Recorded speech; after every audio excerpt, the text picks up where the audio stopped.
देखिए question number 4 में हमसे कहा जा रहा है कि यदि 15 cot a बराबर 8 हो तो साइन ए और सेक ए का मान ज्ञात कीजिए।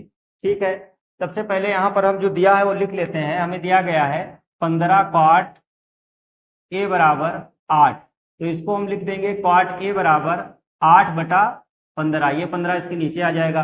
और cot बराबर होता है आधार बटा लंब, तो यहां लिख देंगे आधार बटा लंब बराबर 8/15।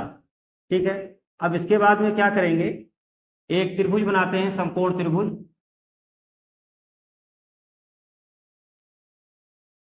देखिए यहां पर आपको पार्ट ए दिया गया है, ए यहां लिख दीजिए, बी यहां लिख दीजिए, सी यहां लिख दीजिए। ये ए दिया गया है। ठीक है, पार्ट ए के सापेक्ष ये मान दिया गया है, तो इसके सामने वाली भुजा ये लंब हो जाएगी और ये वाली भुजा जो है वो आधार हो जाएगी। तो कॉट ए बराबर दिया गया है 8/15 और कॉट बराबर होता है आधार बटे लंब, तो इसलिए आधार इसमें 8 है। देखिए ऊपर 8 है और नीचे 15 है, तो आधार इसमें 8 है और लंब इसका कितना है, 15 है। इस तरीके से आप लिख दीजिए। उसके बाद में त्रिभुज ए बी सी में पाइथागोरस प्रमेय लगा करके हम कर्ण का मान ज्ञात कर लेंगे। तो लिखेंगे त्रिभुज ए बी सी में कर्ण स्क्वायर बराबर लंब स्क्वायर प्लस आधार स्क्वायर। कर्ण यहां पर AC है, लंब BC है, आधार AB है। कर्ण निकालना है तो उसके लिए AC ही रहेगा। BC आपको दिया गया है 15, तो 15 का स्क्वायर कर दीजिए। AB 8 दिया गया है, 8 का स्क्वायर कर दीजिए।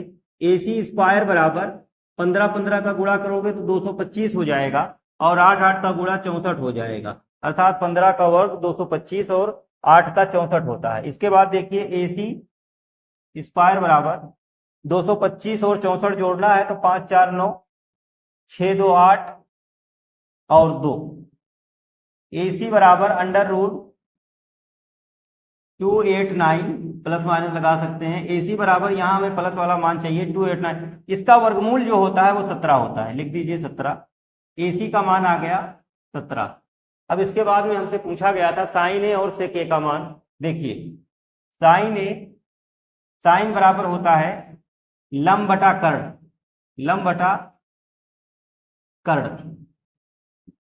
ए के लिए कहा गया है, तो ए के लिए जो लंब है साइन ए यहां पर है, इसके लिए लंब इसके सामने वाली भुजा BC और कर्ण AC। तो लंब दिया है आपको 15 और कर्ण 17 आया है, ये इसका मान हो गया। दूसरा आपसे सेक का पूछा जा रहा था, तो सेक बराबर होता है, सेक कॉस का उल्टा होता है, तो सेक कॉस बराबर होता है आधार बटे कर्ण, तो सेक बराबर होगा कर्ण बटा आधार। देखिए कर्ण यहां पर AC है, कर्ण AC है और आधार ए के लिए आधार AB है। AC का मान 17 है और AB का मान 8 है। तो इस तरीके से ये क्वेश्चन खत्म हुआ, आप लोग इसे नोट कर सकते हैं।